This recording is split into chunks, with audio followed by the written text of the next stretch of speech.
근데 사실 자유라는 것에 대해서 지역적으로 내릴 만한 정책이나 뭐 방법이 좀 부족해요. 그렇지 않습니까? 그래서 제가 개인적으로 한번 생각해 보면 저는 국방대학원에서 이제 안보를 가르쳐 왔기 때문에 사실은 6.25 때 우리 대한민국의 자유를 위해서 호주와 뉴질랜드, 그 다음에 필리핀, 그 다음에 태국이 유명했지 않습니까? 터키까지, 그죠? 콜롬비아 이렇게 해서 미국이나 뭐 이렇게 유럽 국가들 캐나다를 빼면은 이 아세아 지역에서는 6개 국가가 참전했습니다. 그래서 자유로운 인도 태평양 할 때는 이 지금 가시는 필리핀을 포함해가지고 이 6나라가 완전 대한민국 자유민주주의 이거를 보호했고 그 다음에 이걸 다 대부분 그 나라를 보면 자유민주주의를 택하고 있는 국가이기 때문에 요 6나라가 똘똘 뭉쳐가지고 북한이 막 침략한다면 다시 뭉쳐서 막겠다. 그 다음에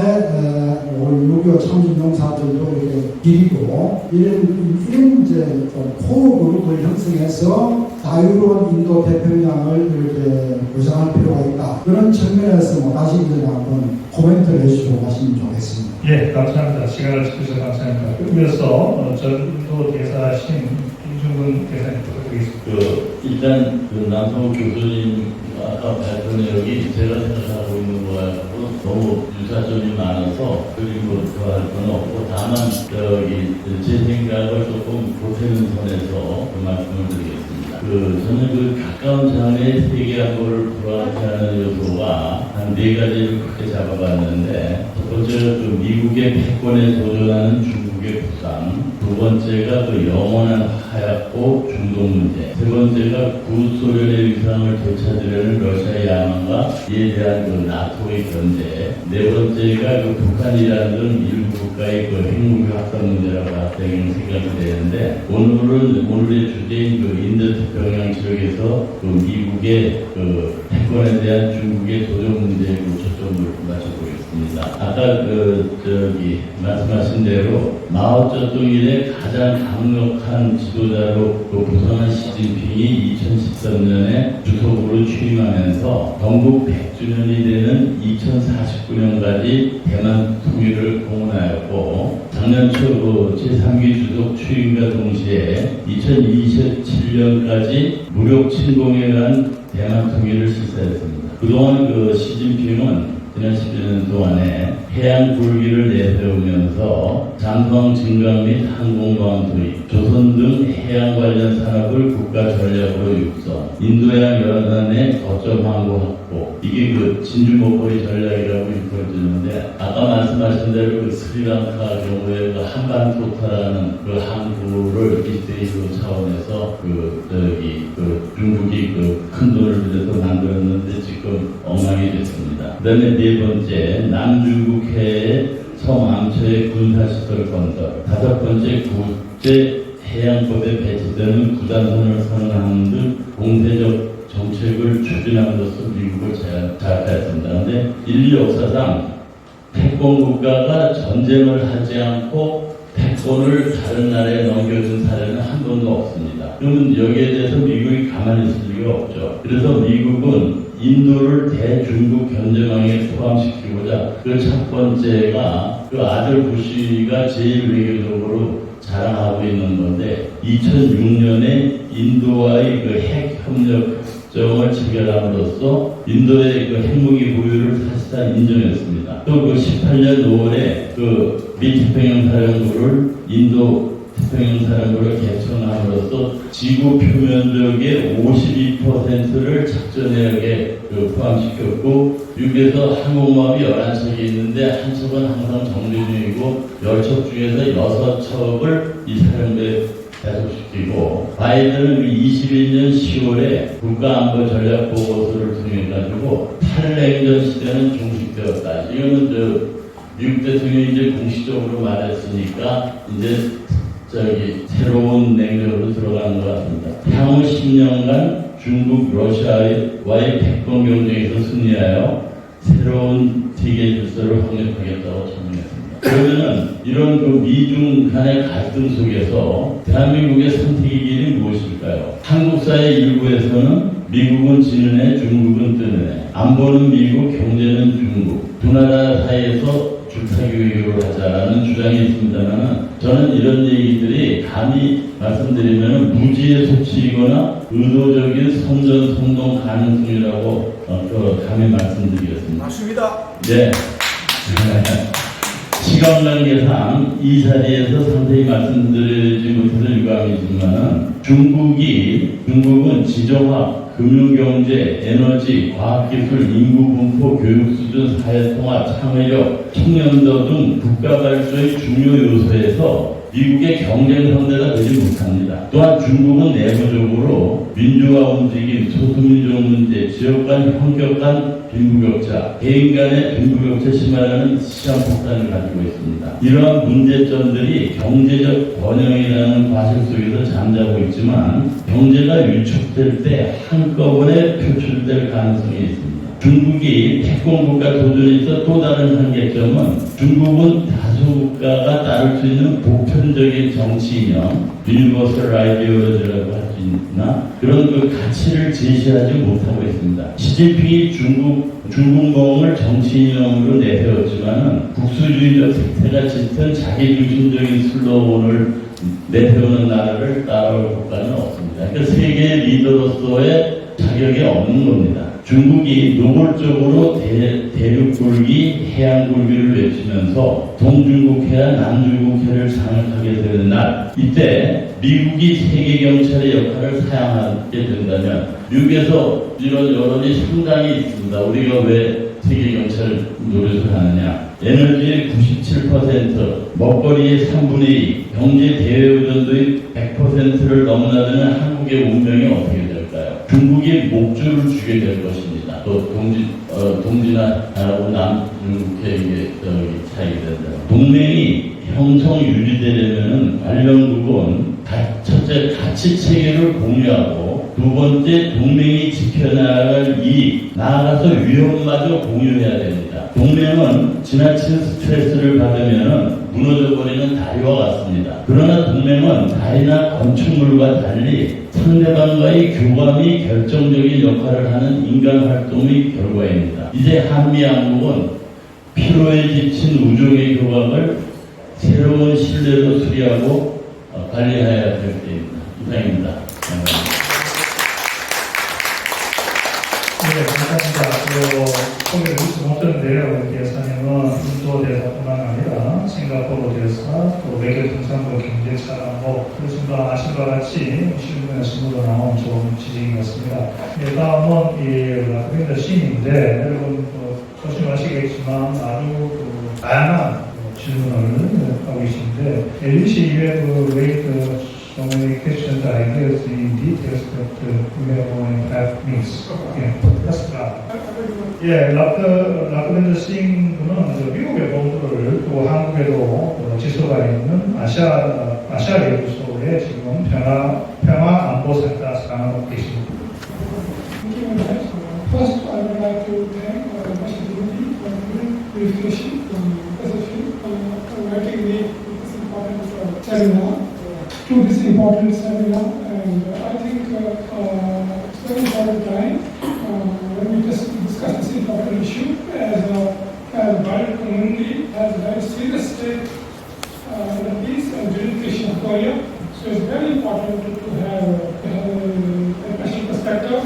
How can we divide Korea peacefully? So I think this is a very good initiative by Dr. Shin to invite us to have a perspective and share our ideas with you. As you know, in recent years, during this issue, peace process has almost collapsed. A thing is happening between two governments. Earlier, there was going on during Trump or during other things. I think it was going on. There was some hope that we can achieve something. But now, unfortunately, everything is confident. So we have to try again to start this process, the unification process. As we all know, this unification can happen only through peaceful means. There's no way we can achieve peace through military means. So unification has to come through peaceful means. It has to come through dialogue, and dialogue is not happening. Dialogue has completely ended, and that is very unfortunate. And more unfortunate is that the front establishment has completely ended the hope of peaceful unification. It is not clear that Korea is right or wrong. They have some serious, they may be right, they may be wrong. But I don't think it's right to have a lot of ideas on unification. I have asked to survey my perspective on this paper. A few 2 minutes, I will share my perspective. When South Korea launched its Indo-Pacific strategy, it has a lot of shine, a lot of promise. But within 2 years, I feel it has lost its time, it's lost its promise. Instead of bringing Korea to a global stage, it has shown its serious weaknesses of Korea can achieve. Why this happened? Because Korea failed to understand how it should handle its USA-China partnership. On the one side, South Korea wants to adapt its policy with USA. But at the same time, South Korea wants to have a good relationship with China. This cannot be done. As you follow a separate policy, an inclusive policy, as you line your policy with South Korea, with USA. For USA's purpose is to compete China. You openly say that South Korea, USA's foreign policy objectives are much different from South Korea's objectives. So that has come, and I think South Korea should understand a basic contradiction between South Korea's foreign policy and US's foreign policy. So you have to take a decision what you actually want. China is very important player for South Korea. So you have to have a independent foreign policy. For that, to some extent, you have to decouple your foreign policy from USA. Unless you don't do that, you are South Korea. Victor strategy cannot work. Number 2, in your strategy, you always talk about denuclearization. So far in the last 2-3 years, we see that we are doing denuclearization. So this is also very big step. So simply cannot focus on better, but on a bigger picture, then just doing bigger follow on the peninsula. So we have to come out with a kind of strategy to which we can denuclearize Korean peninsula. So this is important point. Number 1. The third point, which is very important, is that South Korea has come out with a comprehensive strategy how to engage countries in the Pacific region. India, Australia, ASEAN, these countries are pushed backward. Too much focus is on US's policy and in Japan. So South Korea, I feel, has to come out with a comprehensive strategy, comprehensive policy, through which we can work more closer with India. India is a very important player in the Indo-Pacific. But South Korea is friendly to engage with India is very limited. It's only limited with economic cooperation. How to have a good economic cooperation with India? This cannot work that way because all interests are integrated. You have to have a security policy, you have to have a cultural policy, you have to have an economic policy. Then you can integrate India into South Korea. So no country is willing to integrate India into South Korea's strategy. So this is very serious problem. South Korea's strategy is very, very narrow and very, very limited. And the most important point I want is that so far you are trying to decouple supply chains from China. So far, South Korea has failed to come up with a very pragmatic way through which we can bring South Korea to decouple its economic integration with China. So until you come up with practical steps, decoupling with China is very bad idea. You have to understand. First you have to integrate with India most slowly, then you decouple with China. So this decoupling is very, very serious business. You have to integrate with Australia, integrate with India, then decouple with China. So it's very serious point I was thinking about. 예, 감사합니다. 신 교수님의 토론이 번역되어 있습니다. 보시고 하여튼 한국의 대중 외교에 대해서 부단적인 재평가를 하고 우리 능력에 관해서 우리의 비전과 또 가지고 있는 능력 이런 것을 어떻게 현실적으로 평가해야 되지 않느냐 그런 이야기를 시작될 수 있겠습니다. 그럼 우리 킹스턴 교수님 레버 파이널 스피커. Yes, thank you. KCDC 위원이고 조로의 대학교 교수입니다. 제가 너무 늦게 드래프트 페이퍼 준비하고 토론닷컴 준비해서 너무 늦게 보내드려서 hard copy 없습니다만 PowerPoint slide 준비했습니다. 영어로 저기 발표하겠습니다. comment. So first I will comment on Dr. Nam's paper and you can follow along slides on prepared, which I don't see right now. But the Indo-Pacific region holds significant strategic importance for South Korea, and its stability and prosperity are directly linked to South Korea's national interests. And as Dr. Nam mentioned, Indo-Pacific, this term became popular. It was introduced before, but was became kind of popular by Prime Minister Abe Shinzo. And then when the Trump administration, it picked up as a policy item or strategy under the Trump administration. So the primary objectives of the U.S.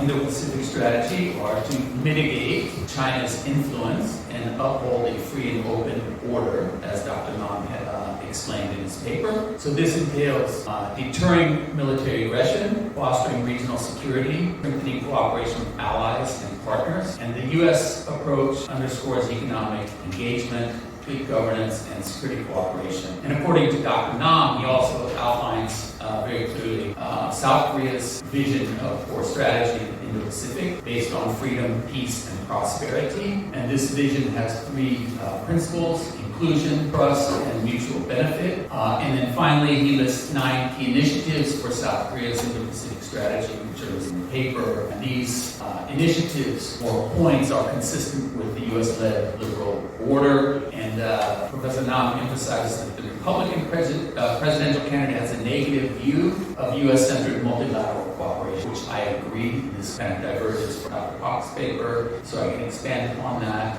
The draft paper I presented, or I sent to Dr. Shin, will be presented in about 2 weeks at another conference towards the Harris administration position in the possible cooperation with South Korea. And I will leave it at that. 사실 그 픽슨 교수님의 페이퍼는 주로 박정재 대통령의 미국의 신행정부의 정치에 맞춰져 있습니다. 어떤 중요한 것은 현실적인 우리의 우리 자식 능력에 대한 평가와 새로운 비전을 모색해야 되지 않느냐 생각되겠습니다. 네. 시간 하나 쓰시죠. 네, 우선 한용석 원장님 아주 좋은 말씀을 주셨어요. 아시아 인도태평양이 유엔 참전 중에 6개국, 그래서 한국하게 지금 다시 검색을 해봤더니 아주 좋은, 저희가 아까 말한 태국, 필리핀, 터키, 호주, 뉴질랜드는 이제 병력을 보내고 인도는 의료 지원을 해요. 왜 제가 이걸 말씀을 드리냐면 지금 오세훈 서울시장이 이제 서울광장에 하여튼 국가 기념물 설치에 관해서 여러 가지 지금 회의 또 전문가 자문인데 거기에 한국을 지원해줬던 그런 국가들에 대한 감사 또 그런 기념물도 구성을 하려고 하고 있습니다. 그런데 이 아시아의 6개국은 특별한 의미를 갖는 것 같습니다. 그 다음에 또 한용석 회장님께서 말씀하는 것 중에 한국이 일본보다 근대화가 늦은 거는 바다에 대한 생각이 달랐기 때문이라고 저는 봅니다. 여러분, 제가 도쿄에 갔을 때 도쿄 국립박물관에 가면 그 17세기경, 그러니까 1600년대 일본의 그 해로가 있는 대형 지도가 하나 있더라고요.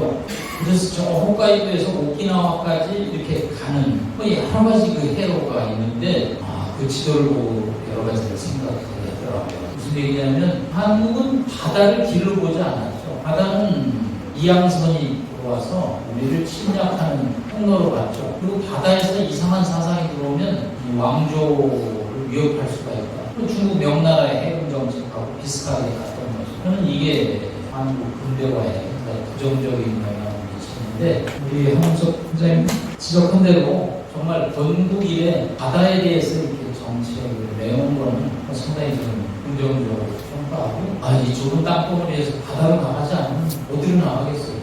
나가야 된다.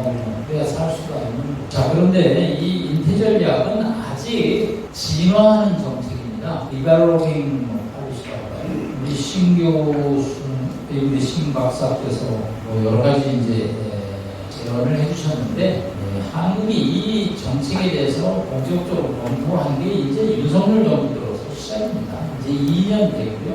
우리가 어떻게 미국 주도의 인체 전략에 같이 나갈 수 있을 것인지 그리고 우리의 국력을 어떻게 확보할 수 있을 것인지 학계에서 논란도 좀 있습니다. 이런 지적이죠. 한국의 역량 또 미국 주도의 과도한 개입 그런 측면도 이제 있습니다. 그렇기 때문에 아직 이 정책이 픽스된 게 아니다라는 거죠. 중계 위협이 더 심해지면 아까 김종근 대사님 말대로 구단선이 전적대가 되면 자유롭고 열린 항해의 자유가 위협받으면 저희는 서류가 들어오는 게 6개월 차단되는 에너지 위기가 발생이 되죠. 그러면 인체 전략 돌파를 뛸 수밖에 없는 거죠. 그러나 또 중국이 열린 항행의 자유를 보장하면 또 중국하고 공존하는 거죠. 그렇기 때문에 지금 이 정책이 고정됐다. 그래서 한국의 인재 전략이 잘못됐다, 잘했다라고 평가하는 것은 아직은 미루고요. 또 미국 자체도 11월 5일 날 선거 결과에 따라서 트럼프가 되면 인재 전략은 상당히 후퇴할 것입니다. 그렇기 때문에 국내 정치도 생물이지만 국제 정치도 생물이기 때문에 앞으로 국제 정치 상황을 보면서 한국 외교 안보 정치 돌파구를 다시 한번 제가 먼저 일어나는 것에 대해서 아쉬운 말씀을 드립니다. 사회 잘 도와주신 송기웅 원장님 감사드립니다.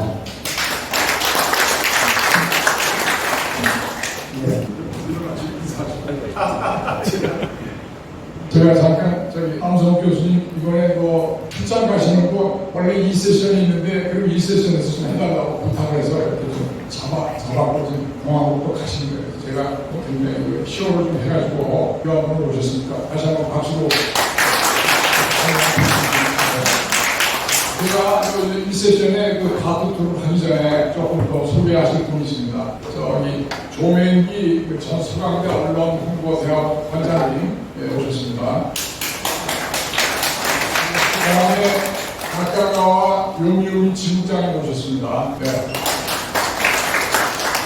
강홍재 요미우미 신문 기자님도 함께 오셨습니다. 오정근 자유시장연구원 원장님 오셨어요. 오정근 원장님, 예, 제가 매주 금요일날 8시부터 10시까지 우리 북 콘서트를 하는데 제가 함께 같이 제가 열심히 토론을 하고 있습니다. 또 문국환 북한인권 국제연대 대표님, 김태현 전 명지대 교수님, 감사합니다. 자, 그럼 이제 이 세션의 파트 2로 넘어가겠습니다. 예, 근데 본문으로 마시겠지만 우리 교수님이 제기하는 문제는 우리가 인도 퍼시픽 전략을 구축하면서 많은 우리가 참여를 해야 될 것 같습니다. 말씀드리고 싶습니다. 그럼 이제 두 번째로 서울이 박성대 우리 대표님 지금 현재 신아시아 안보센터 회장 대표신데 간단하게 본인의 단체를 소개해 주시고 발표해서 좋겠습니다. 근데 20분입니다. 예.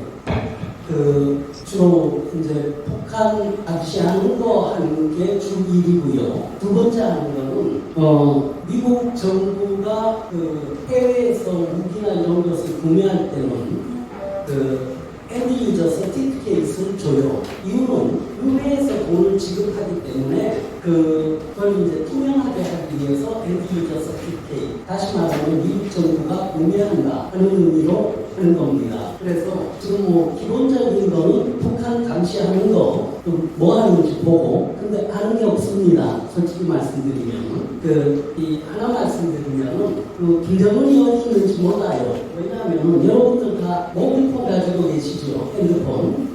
우리가 김정은이 핸드폰 번호를 몰라요. 그래서 김정은이 실시간으로 어디 있는지 모릅니다. 두 번째로는 얼마나 자세하게 모르는지를 말씀드리면은 김정은이와 여정이와 철주는 핸드폰을 우리가 번호를 모른다는 거, 이거 팩트입니다. 이걸 어떻게 이해하실지는 몰라도 팩트예요. 팩트고 눈치 빠른 분들은 설주하고 여정이하고 다 핸드폰을 본인이 들고 다니지 않는구나라고 아실 겁니다. 본인은 들고 다니지 않습니다. 그러나 예를 들면 이번 달에 김정은이가 마전 호텔 흥남에 있는 항민릉대죠. 마전 호텔 새로 지은 호텔에 들어가서 핸드폰으로 이렇게 보였을 때 마전 호텔 내에 웨스틴 조선 로고의 수건과 신발이 보였다는 것을 우리는 모르고 있습니다. 그럼 이제 이야기를 시작하겠습니다. 우선 이건 제 개인적인 의견이고요. 미국 정부에 제가 만나본 공화당과 민주당 분들의 시각은 동일했습니다. 세상을 보는 시각이 공화당 다르고 민주당 다르지 않았습니다. 특히 시큐리티 하는 사람들의 이야기는 그러면 뭐가 차이가 있느냐? 접근 방식의 차이가 있었습니다. 했습니다. 그런데 접근 방식 뭐 길게 이야기하는 것보다가 간단하게 설명을 드리면 어떻게 접근 방식이 다 똑같겠습니까? 그러나 한 70, 80%는 접근하는 방식이 민주당은 약간 우회적으로 접근하자는 거고 공화당은 직설적으로 접근하자는 거죠. 그러다가 보니까 공화당이 직설적으로 이야기하는 듣는 사람 입장에서는 기분이 많이 나쁠 수 있죠. 그런데 또 다르게 얘기하면 간접적으로 이야기를 하게 되면은 기분은 안 나빠요. 그러나 문제는 오해할 수 있죠. 전하려는 의도가 뭔지에 대해서 잘못 알 수 있다는 관점은 있습니다. 그런데 미국이 설명을 하려다가 보니까 미국 국익이 뭔지에 대해서 이야기를 해야지 되잖아요. 근데 미국 국익의 데피니션이 굉장히 다릅니다. 사람들에 따라서. 그래서 저는 미국에서 보편적으로 이야기할 때 한 80%의 사람들은 한스 몬게소 교수가 이야기한 국익의 개념이 그래도 한 80%는 인정하는 것 같다. 그래서 저는 한스 몬게소 교수의 국익의 개념으로 접근을 했습니다. 물론 극단적으로 얘기하면 지금도 몰로주의자들이 있어요. 미국 국익은 아무하고도 이야기를 하지 않고 미국만 독자적으로 해야지 된다. 뭐 이런 분들 계시잖아요. 존재한단 말이에요. 그러나 그런 것 빼고 한 80% 정도가 인정하는 거. 그다음에 이제 두 번째 페이지를 이렇게 보시면은 결국에 민주당과 공화당의 가장 큰 도전은 지금 푸틴 대통령을 어떻게 how to deal with dictator 푸틴이에요. 푸틴을 어떻게 상대해야 돼. 그런데 푸틴을 상대한다는 것을 넘어서서는 결국에는 how to deal with China의 시진핑과 어떻게 딜할 것인가. 근데 여기에서 미리 한 말씀 드리자면 대한민국은 다행스럽게도 안타깝게도 미국의 first priority는 아니다라는 이야기입니다. 그죠? 지금 여기에 계신 모든 분들이 한반도 문제가 러시아 문제보다 중국 문제보다가 앞에 있다고 생각 안 하실 거 아닙니까? 그죠? 그 다음에 미국 선거에서 외교 정책이 미치는 영향은 3% 정도에 불과합니다. 그런데 선거가 박빙이 되면 이 3%가 중요한 변수가 되게 됩니다. 그 다음 이제 세 번째 페이지인데 미국의 국익으로 다시 돌아가서 저는 미국의 국익을 이야기할 때 두 사람 거를 참고로 해서 말씀을 드리려고 합니다. 그게 한 명은 한스 모겐스 교수도 또 한 명은 슈페터 교수예요. 왜? 이 슈페터 교수가 주장하는 거는 한국은 발전은 케인즈 이론에 따라서 외부에서 자본을 들여가지고 성공을 했습니다. 그러나 슈페터 교수는 자본주의가 발전하는 것은 발명과 신기술과 새로운 확장의 자본주의 시장 확장으로 이루어진다라고 얘기를 했어요. 그런데 지금 미국 사회를 이끄는 거나 그리고 사회가 발전하는 것에서는 슈페터 교수의 이론과 한스 몬겐스 교수를 따르는 것이 맞을 것 같다. 다 맞다는 건 아니에요. 80%의 사람들이 인정하는 거니까 저도 그 80%의 의견을 중심으로 이야기를 하겠다는 거죠. 그런데 그 기준에서 보면 간단히 이야기하면 미국 국익은 상대방 국가가 GNP가 경제 규모가 커지는 국가가 미국 국익에 도움되는 겁니다. 대한민국을 예로 들면 1953년의 대한민국보다가 1970년의 대한민국이 미국 국익에 더 도움되고 2000년에 대한민국이 1953년의 국익보다가 더 도움되고 지금의 대한민국의 경제 규모가 미국 국익에 훨씬 더 도움된다는 이야기입니다. 역으로 이야기하면 미국 국익에 부탄 같은 경우에 도움이 안 된다고 생각하겠죠. 그래서 이 변수가 거의 없습니다. 아무도 신경 쓰지 않아요. 그 다음에 미국 국익에 도움이 안 된다고 했을 때 예를 들면 아프가니스탄이 미국 국익에 도움이 안 되겠죠. 아무도 관심 없습니다. 그리고 1980년의 베네수엘라와 지금의 베네수엘라를 비교한다면 1980년의 베네수엘라가 지금의 베네수엘라보다 미국 국익에 도움됐던 국가입니다. 기본적으로. 그리고 여기에 대한 베이직 아이디어는 민주당이나 공화당이나 틀리지 않다고 보고 있습니다. 그런데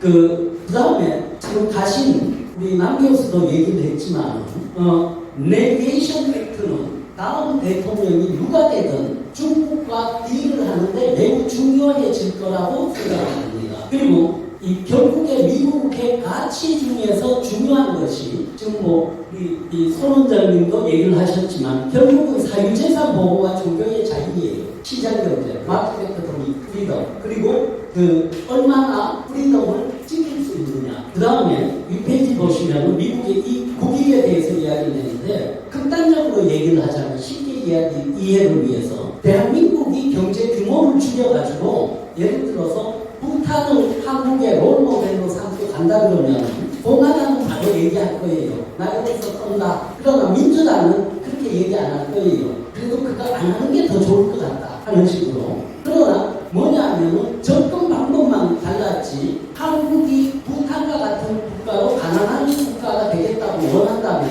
미국은 분명하게 한국이 가는 길이 미국 국익에 도움 안 된다는 것을 분명하게 할 겁니다. 그리고 이 다음 첫 페이지를 보시면은 이 미국이 우크라이나에 군사적인 지원을 하고 하는 문제가 있지 않습니까? 이것이 지금 당면한 가장 중요한 문제예요. 왜냐? 많은 사람들이 생각을 안 하는데 전 개인적으로 미국인들도 피해 의식이 있다고 이야기를 합니다. 과거에 우리가 농담 삼아 이야기할 때 어떤 이야기를 했었나 하면 불란서가 아프리카에 약속한 거에 1%만 지켰어도 아프리카는 지금 지상 낙업이 돼 있을 거다라는 말을 했었어요. 그런데 지금 미국이 우크라이나를 지원하면서 여러 국가들과 함께 모여서 우크라이나 지원에 대해서 얘기를 했습니다. 첫째는 이야기를 하면서 야 우리 어떻게 도울까 했더니 나토 국가들이 포탄을 몇 발 주고 해서 작년에 100만 발을 공급하기로 약속을 했습니다. 그래서 미국은 그걸 믿고 계획을 짜서 지원을 했어요. 그런데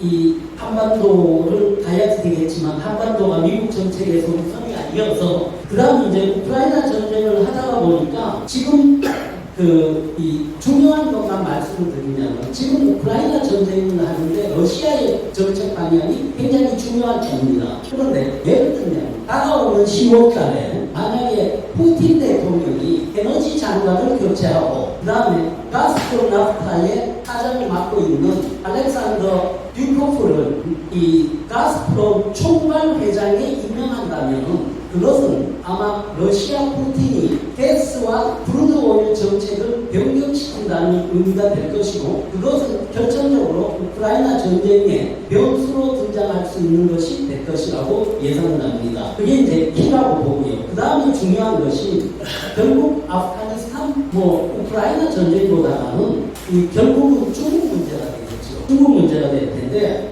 이 중국과는 갈등을 줄이려는 것이 민주당과 공화당의 아예 아마 우선 목표일 거예요. 왜? 싸우는 거는 옵션이 제일 마지막이지 않습니까? 어차피. 그죠? 그러니까 갈등을 줄이자 첫째인데 공화당과 민주당의 접근 방식은 다르겠지만 일단 미국의 여론을 보면 80%의 미국인이 중국 싫다예요. 그렇기 때문에 선거를 앞두고서 민주당이든 공화당이든 친중국 행보는 거의 불가능할 것 같습니다. 왜? 중국을 위해서 어느 당도 저축 준비가 되어 있지 않습니다. 그렇기 때문에 공화당이나 민주당이 갈 텐데 누가 대통령이 되든 방향은 다르지만 접근하는 방식은 다르지만 기본적으로는 우리 개인 인간관계에서도 싸움을 뭐 때문에 가장 많이 하나? 돈 문제잖아. 그죠? 돈 문제니까 아마 중국과 갈등을 줄이기 위해서 금융 거래를 줄이는 방향으로 나갈 것이다. 첫 번째. 두 번째, 우리가 싸움을 사람 개인 간에도 뭐가 많이 물건 주고받으면서 많이 그러니까 갈등을 줄이기 위해서 물건 주고받는 것을 줄이는 것으로 하게 될 거다. 방법은 공화당과 민주당이 다르더라도 어차피 가는 방향은 그쪽으로 가지 않는다. 왜? 지금은 중국과 갈등을 줄여야지. 그 다음 세 번째는 신기술을 주지 않는 것이 되겠죠. 신기술을 주지 않는다는 것은 중국아 니네는 니네 기술 가지고 니네 블록들이 살아라. 과거에 TV를 사회주의 국가는 팔 시스템이었고 우리는 NTSC였던 것과 같이 니네는 니네 방식대로 살고 우리는 우리 방식대로 살자. 그러면 갈등을 줄일 수 있다. 이런 게 될 것이. 그 다음에 세 번째는 다행히 우리 이번 행사 하기 전에 코드가 있었습니다. 코드가 있었었는데 인도가 굉장히 협조적으로 나오고 있어요. 코드에서. 이유는 뭐냐면 지금 인도 입장에서는 러시아와 친하게 이야기를 한 것이 석유 가격을 싸게 주는 거였는데 인도가 지금 확실히 한 거는 러시아가 중국 가격으로 석유를 주지 않는다는 것을 확실히 한 거예요. 그래서 지금 인도 입장에서는 아마 좀 더 서방과 가까워지려고 할 거고 또 하나는 중국과의 관계입니다. 중국은 이 인도 국경에 철도가 있습니다. 그런데 경제성은 없는 철도예요. 왜 하느냐? 이동을 편리하게 하기 위해서. 그러나 인도는 지금 그 철도가 없습니다. 전분된 지역에. 그래서 아마 누가 대통령이 되든 미국에서 이 군사협력 분야는 좀 더 긴밀하게 인도와 이루어질 것이라고 예상을 합니다. 이제 인도 보통 하면 동부구역, 중부구역, 서부구역 세 곳을 이야기하는데 그 협력은 더 많아질 것이다. 그 다음은 이제 대북 정책인데 말씀드렸지만 대북 정책이 미국 정책의 우선 정책은 아닙니다. 그러나 기본적으로 이 북한을 봤을 때 이 이야기하지 않을 수 없는 것이 북한의 행태예요. 하나는 기억하시겠지만 오바마 대통령 때 미국 정부가 빌 리처드슨 주지사를 북한에 보냈습니다. 그런데 북한은 빌 리처드슨 전 주지사가 아닌 로드맨을 상대했어요. 그리고 미국의 던진 메시지는 내 미국 창구는 로드맨으로 하겠다였습니다. 사실 그거는 지금 해리스가 대통령이 된다면 저는 오바마의 정책을 그대로 따라할 거라고 봐요. 왜? 미국 정부의 심기를 매우 어지럽히고 도저히 받아들일 수 없는 게 미국 국무성의 일을 북한이 시키는 대로 절대로 하지 않을 겁니다. 그리고 미국 정치 어느 누구도 북한이 지시하는 대로 국무성이 움직여야지 된다고 아무도 생각하지 않을 거예요. 그렇기 때문에 정책은 굉장히 명백하게 가게 될 것이다. 그러나 한국에 조언을 한다면 지금 북한 사람들이 우려하는 것이 있습니다. 뭐냐면 북한 엘리트들하고 얘기를 하면 그리고 김정은이가 군 지휘관들한테 뭐라고 얘기하냐면 야 아무나도 전쟁 나면 니네 다 총살당해 죽어 이렇게 얘기하거든. 이쪽에서 필요한 거는 고위층들에게 죽지 않는다는 메시지를 주는 것이 중요합니다. 그 랜디 연구소의 브루스 베넷 박사는 야 북한 군인들한테 한국에 의해서 통일이 되면 니네 군인들 10,000명 다 건설해서 하나씩 만들어서 오너 시켜주고 일 준다고 하자 이렇게 얘기를 했어요. 굉장히 저는 바람직하다고 봐요. 근데 저는 또 다른 아이디어가 있습니다. 뭐냐면 인구 2,500만으로 잡아서 2,500명당 한 명씩 만약 북한 엘리트들이 한국 주도의 통일을 지지하고 협력한다면 연금으로 월 10,000불씩 준다라고 얘기하는 거예요. 그래봐야 월 1억 불입니다. 연 12억 불이에요. 평화통일로는 무지하게 싼 가격입니다. 그리고 또 하나는 김정은이 지금 북한 주민 어느 누구에게도 월 10,000불씩 줄 수 없어요. 그죠? 그래서 지금 여기에서 필요한 거는 김정은이가 못하는 것을 여기서 줄 수 있다는 것을 얘기해서 북한 주민들에게 통일이 되더라도 보복당하지 않는다는 메시지를 주는 것이 필요할 것이라고 봅니다. 네, 감사합니다. 발표를 많이 준비하셔가지고 주제가 한반도 자유통일의 모멘텀인데 한반도와 관계되는 중요한 결들을 있겠었는데 미처 발표를 마치고 제가 한번 얘기해볼게요. 한국에 미국 외교 및 안보 전문가들을 길들이려는 사람이 있다는 것이 우려스럽다. 이재명입니다. 특정인을 염두에 두신 것 같은데 다음으로 미국 정부에 의해서가 아니라 한국 정부들의 대북 정책 변화가 오히려 미국의 대한반도 정책의 변화를 줄 가능성이 크다. 이렇게 지적을 하셨습니다.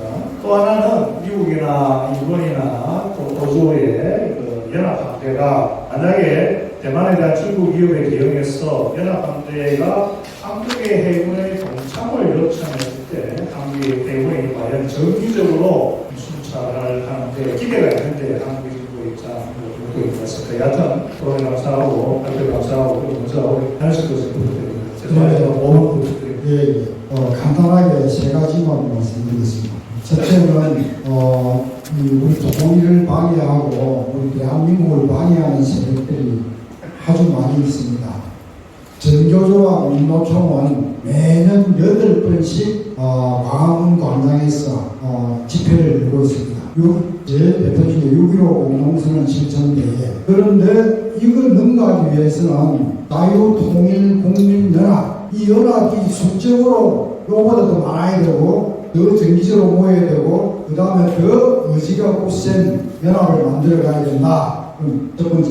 두 번째는 미국의 대통령들이 누가 되든지 간에 별로 변화가 없을 것이다. 그 말은 제가 경험한 바가 있습니다. 제가 미국에서 대소련 국가 전략을 짜는 미국 랜더 연구소에서 박사학위를 했습니다. 거기에서 보니까 미국의 지도층, 정치, 경제, 군사 지도층들은 컨센서스가 있습니다. 미국이 어떤 국력을 가져야 되느냐. 경제력은 세계 GDP의 4분의 1, 25%를 반드시 가져야 된다. 일본의 경제가 성장하니까 일본이 온다. 자파니즈 카미.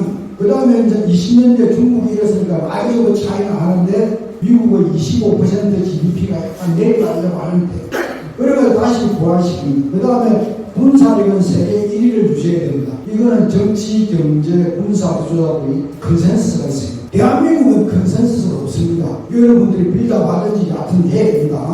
그 다음 세 번째로 이제 박성계 이사장 발표에 대해서 코멘트를 하고 질문하면 간단하게 드리면은 11월에 뭐 트럼프가 되나 이 해리스가 되나 대학 한반도 정책은 별로 변화가 없을 것이다 하는데 실제로는 부시가 대통령이 됐을 때 애니싱 박 클린턴 8년 동안 해보던 완전히 뒤집었잖아요.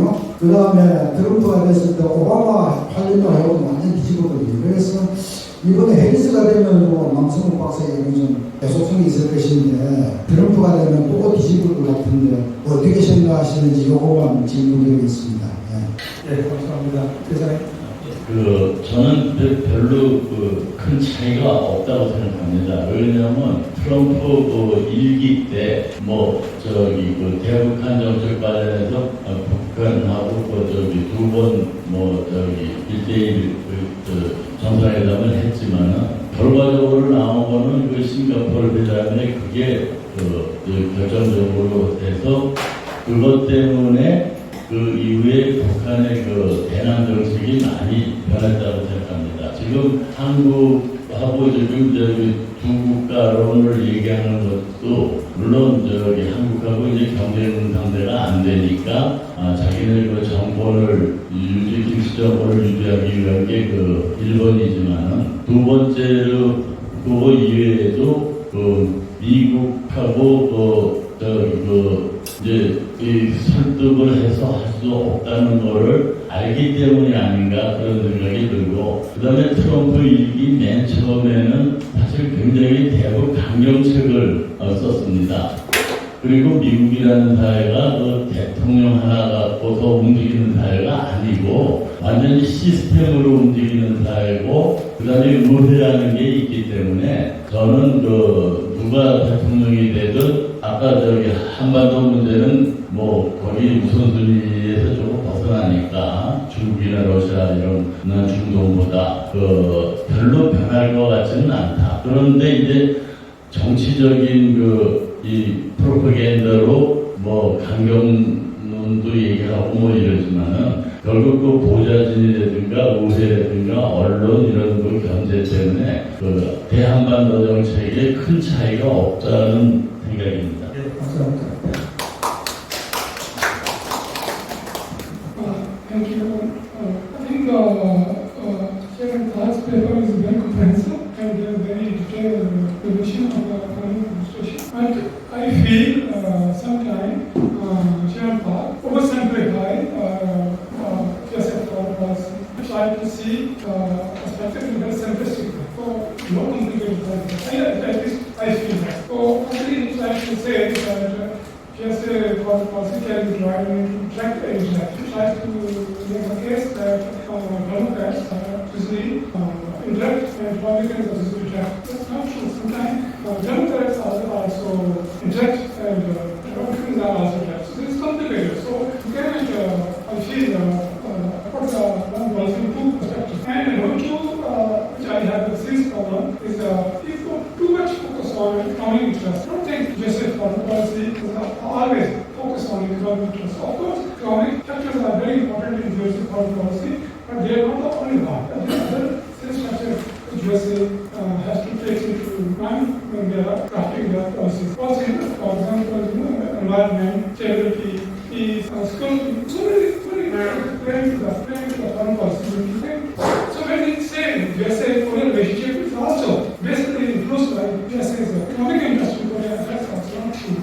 I think USA's interest in Korea is much bigger, much comprehensive. So when we try to properly see USA's interest in South Korea or Korean Peninsula, we have to have a bigger perspective. One important point is that what he says that USA China contribution of the one is inevitable. But I don't think he understands. He understands the unprecedented situation and the problem it can bring to the region. So he should have given more alternative solution in which we can avoid this coming.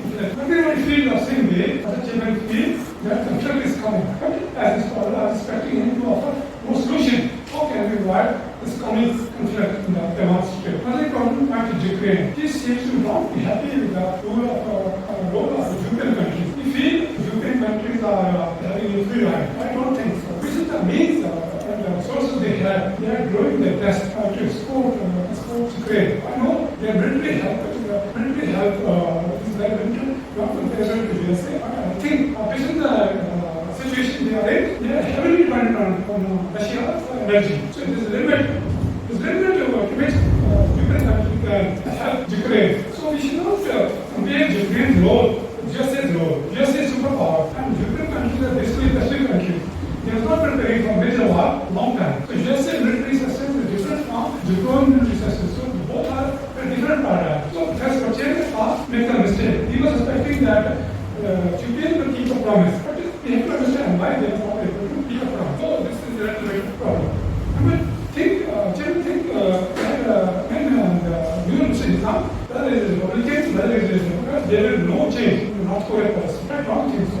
I expect that the new decision, in case the Trump comes to power, I expect some major changes in the North Korea policy. And I think Trump will continue with his engagement policy. So it may bring some tension between South Korean government and the US government. So he has not given any much attention to the coming conflict between South Korean policy and the US policy. And that's very important point he said. Another important point which I want to say, the role of India. He had mentioned briefly the role of India in the region and the US policy, but he don't understand why India is following this very unfold foreign policy. We have to keep a good relation with Russia, we have to keep a good relation with China, but at the same time we have a good relationship with the US. It's not because we don't believe in democracy, it's not to believe in rule of law.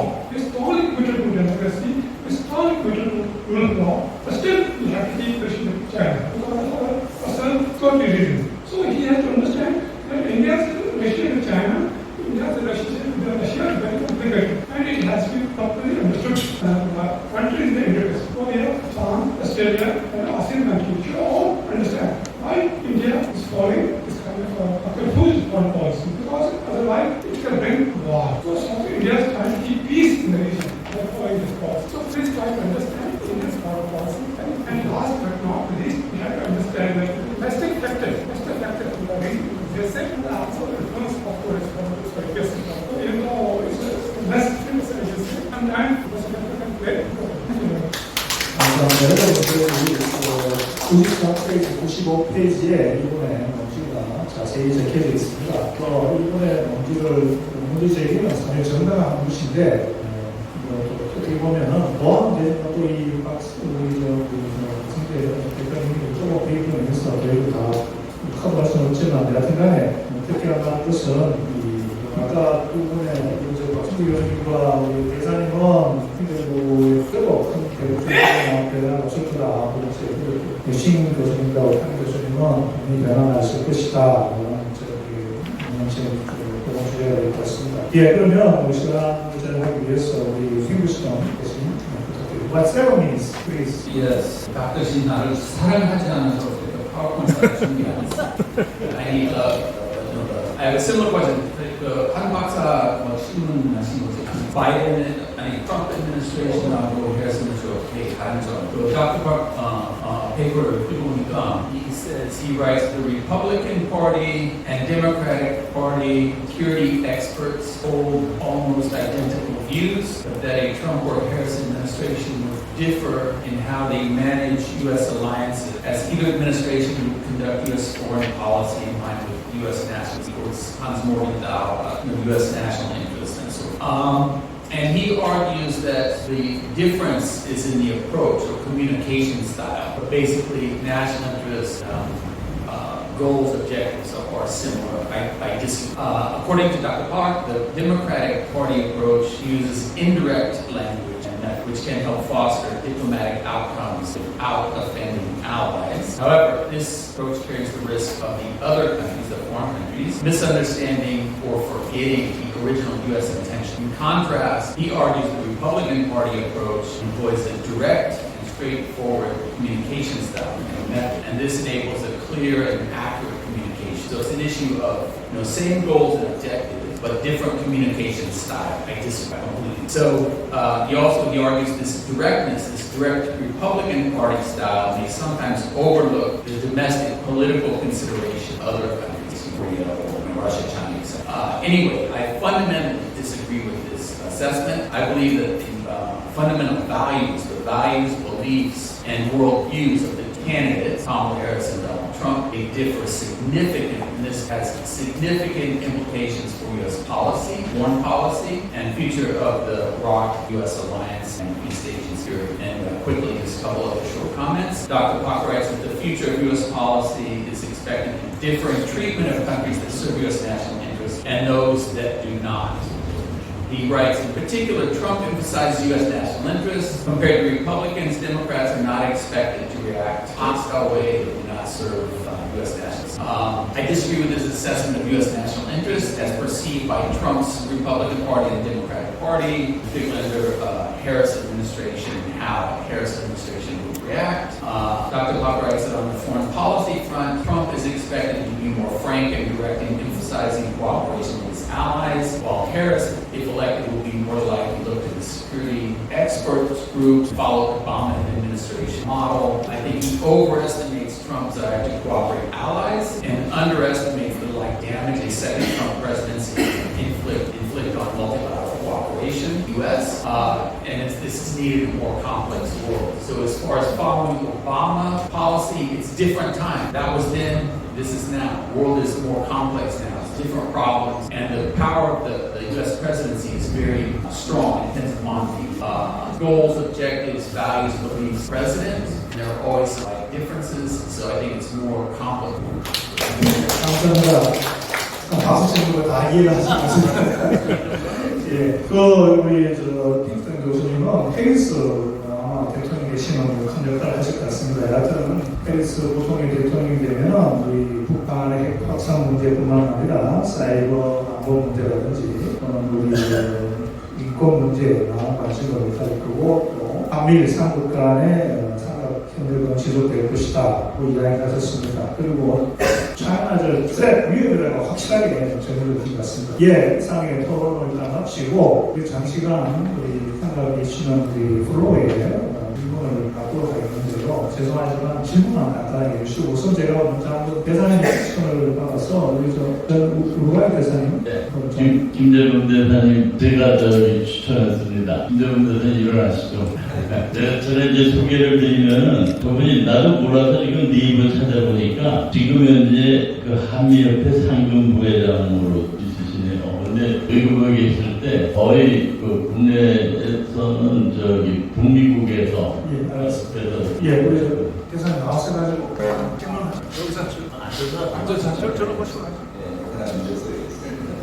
아니, 말씀들 잘 들었고요. 우리나라에서 이제 해양으로 진출한 게 꽤 오래됐는데도 불구하고 이제 앞에 인도 태평양 정책을 2년 전에 발표를 했다는 말씀에 대해서 동의합니다만 역시 미중 패권 내에서 이제 자유통일이 됐건 다른 통일이 됐건 추구를 해야 되는데 지금 인태 정책 위에서 우리가 갈 길을 잘 가고 있습니다. 우선은 미국 한미동맹을 강화를 했고 그 위에 일본하고 손을 잡아가지고 한미일 삼각안보 협력 체제를 구축을 했고 그 다음에는 이제 역시 러시아나 중국이나 이런 데하고 또 협조를 받아야 되는 형편인데 누구도 알 수는 없지만 제 개인적인 생각으로는 아까 어떤 분이 말씀을 하셨습니다만 김정은이가 통일을 안 얻었다고 그러니까 그게 오히려 기회가 되지 않는가 그런 생각이 듭니다. 그래서 제 생각이 맞다면은 만약에 이제 일본까지 왔으니까 중국어고 뭔가 아까 시진핑 주석이 먼저 와야 된다고 그런 얘기를 하셨는데 어떤 식으로든지 자유 통일이 됐건 무슨 통일이 됐건 중국의 지지를 받아야 되는데 이런 말을 하면은 다른 사람들 동의할 사람이 없는데 남태평양 남중국의 문제가 지금 굉장히 복잡한데 동중국의 문제를 어떤 식으로든 소위 모더스 비방비나 모더스 오페란디를 구축을 해가지고 그것이 모동이 되면은 더 복잡한 남중국의 문제도 해결이 되지 않을까. 그 얘기는 궁극적으로는 대만을 흡수통일 또 양제 일국 양제 체제에서 홍콩이나 마카오와 같은 그런 50년이든 100년이든 해서 통일이 되게 함과 동시에 우리도 통일을 해야 중국의 지지를 받아가지고 통일이 현실적으로 이루어지지 않을까 하는 그런 생각을 계속 지금 하고 있습니다.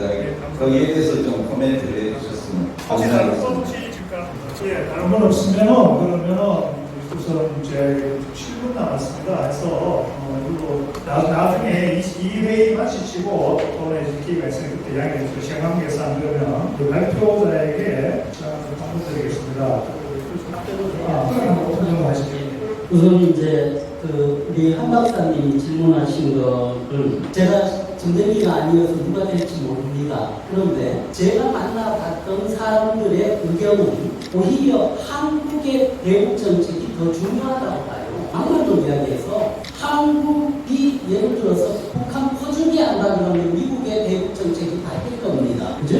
뭐냐면 여기서는 미국 정부의 대북 정책 이야기하는데 워싱턴에서는 오히려 한국의 대북 정책에 대해서 우려하는 목소리가 더 많습니다. 왜? 야, 전에 왜 이상한 놈 미국 와가지고 김정은이 핵 포기한다고 거짓말 했는데 그런 놈 또 안 나온다고 누가 알아? 하는 목소리도 있어요. 그리고 예를 들면 클리퍼 장군 같은 경우에는 북한 가서 북한 애들하고 만나고 돌아왔지 않습니까? 이야기가 야, 걔들 저녁 먹자 그래서 갔더니 먹고 났더니 나보고 돈 내라 그러더라. 네? 뭐냐 프로토콜이 전혀 다른 거예요. 생각도 다르고. 그래서 저는 여기서 미국이 대북 정책이 뭐냐고 우려하기 전에 한국이 먼저 대북 정책을 제대로 가는 것이 더 중요하다고 봅니다. 그리고 미국 선거에 영향을 끼치려고 정부가 생각한다면 당장 중지해라. 왜? 바로 미국 선거에 영향을 끼치려고 하는 러시아, 중국 때문에 한국이 유탄 맞을 수도 있다. 그러니까 그거 하지 마라 이거고요. 그 다음에 이 신 박사가 얘기를 했는데 평화 좋지요. 그런데 지금 모디 총리조차도 중국이 인도 땅을 침범해서 강제로 점령하려고 한다 그러는데 평화를 어떻게 가집니까? 모디 총리도 못 믿는데 뭐냐면은 중국이 인도 땅을 점령하려는 걸 가지고 있고 다 알 거예요. 인도 사람들도. 그런데 그 중국하고 평화를 유지하는 건 딱 하나예요. 땅 주면 돼. 줄 거예요. 평화를 위해서. 예. 그리고 픽슨 박사가 얘기한 것 같이 의견이 다른 거는 다를 수 있죠. 세상 사람들 다 의견이 그러니까 언더스탠드하고 다르게 보는 시각도 있고 여러 시각 중에 제 시각이 한 시각일 뿐이지요. 그러나 제가 이야기하고 싶은 거는 이 미국 선거는 결국에 중도층을 얼마나 확보하느냐가 문제예요. 그리고 누가 이겼다는 의미는 중도층을 흡수했다는 이야기입니다. 그래서 예를 들어서 트럼프가 독재자다. 그 다음에 해리스가 공산주의자다. 그럼 극단적인 사람들 얘기예요. 저는 믿지 않습니다. 그거. 오히려 미국은 중도층을 흡수하는 당이 이기기 때문에 거기에 맞춰서 가는 수밖에 없을 거다라고 생각을 해요. 그리고 여러 가지 의견 중에서 나오는 것들이 있죠. 사람들이 다 성격이 다르니까. 그러나 미국은 누가 대통령이 되든 합리적인 생각을 가지고 국제사회에서 책임지는 위치에서 책임지는 일을 했다. 그리고 앞으로도 그렇게 할 거다. 그렇게 얘기할 수 있을 것 같습니다. 예, 감사합니다.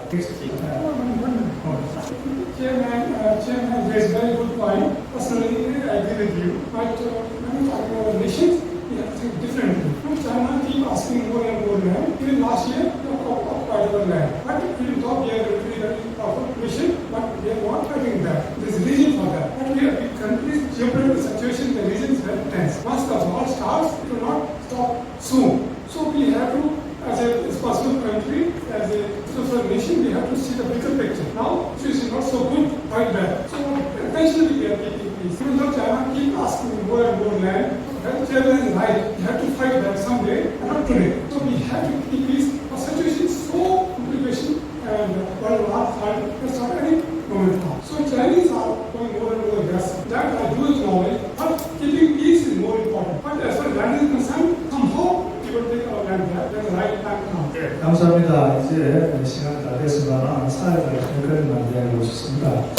김정은이가 인도 이국가론을 주장하고 국내에서 일부 사람들이 북한이 김정은이가 통일을 하지 않는데 우리도 이국가로 살자. 정말로 김정은의 의도를 잘못 구사한 겁니다. 김정은의 이국가론을 이번 10월 7일 최고위원이 하는 선거비 개정이 있죠. 거기 분명히 한국을 무력 통일을 통한 영토 완전을 못 받고 있습니다. 두 국가로 살자는 것이 아닐 때까지 아버지 할아버지 계속 민족을 이야기하다 보니까 6개 동족 성장을 핑크를 이렇게 문건을 적힌 사건 국가가 민족제일주의 우리 민족끼리 이런 이야기를 전쟁할 수 있겠습니까? 따라서 김정은은 우크라이나 전쟁의 경험을 통해서 6.25 전쟁 때 16개국, 우리가 17개국을 도와줘서 우리나라를 지킬 수 있었는데 우크라이나 보십시오. 모든 대부분의 서방 국가들이 우크라이나를 지원하지만 병력을 보낸 국가가 있습니까? 그렇지 않습니까? 핵무기를 위협하면 아무도 병력을 보내기 힘듭니다. 김정은은 본 거예요. 핵무기 위협하면 자기네도 물론이고 미국에 도탈할 때 해외 정원도 막을 수 있다고 자신감 가지고 그래서 재래식 무기로 한 방에 그냥 박살을 내고 이런 생각을 가지고 있으면 두 국가를 주장하는데 이민족을 주장하는데 마치 우리 국민의당에서는 김정은의 통일을 포기한 거 아니냐 이거 정말 잘못된 생각을 말씀드리고 싶고 또 오늘 우리 김재분 우리 대상 지적했지만 중국이 참 중요한데요. 제가 2주 전에 중국에 가서 한 10일 동안 중국의 3개 기관과 회의를 하는데 이겁니다. 왜 대통령이 쓸데없이 영토 현상 변경을 이야기하느냐 92년 한중 우소적 3년가 보면은 중국은 하나고 중국이 내정 간섭하지 않게 되는데 왜 내정 간섭을 하느냐 그래서 저는 그렇게 이야기했습니다. 전쟁을 겪은 우리는 현상 변화를 통일을 원한다. 현상 변화를 원하는 대만과 중국의 통일하는 것은 현상 변화 아니냐. 우리는 현상 변화를 원한다. 통일을 원하기 때문에 다만 우려는 우리는 전쟁을 겪는 게 절대 안 된다. 그런 입장으로 이야기해달라라고 이야기하는 충분히 이렇게 이야기합니다. 만약 저희들 나라의 제주도가 분리 독립하겠다고 이야기를 하면 설득해도 안 들으면 무력을 쓰라고 제주도를 영토 지켜야 되지 않느냐 이렇게 이야기를 반박을 하죠. 그래서 저는 이 한순간에 정말로 특히 대만에 아까 남중국에 이야기했지만 현상 변화 문제에 대해서는 정말 시각차가 있습니다. 그렇지만 우리 정부가 또 주장하고 수고가 있다시피 그 정도니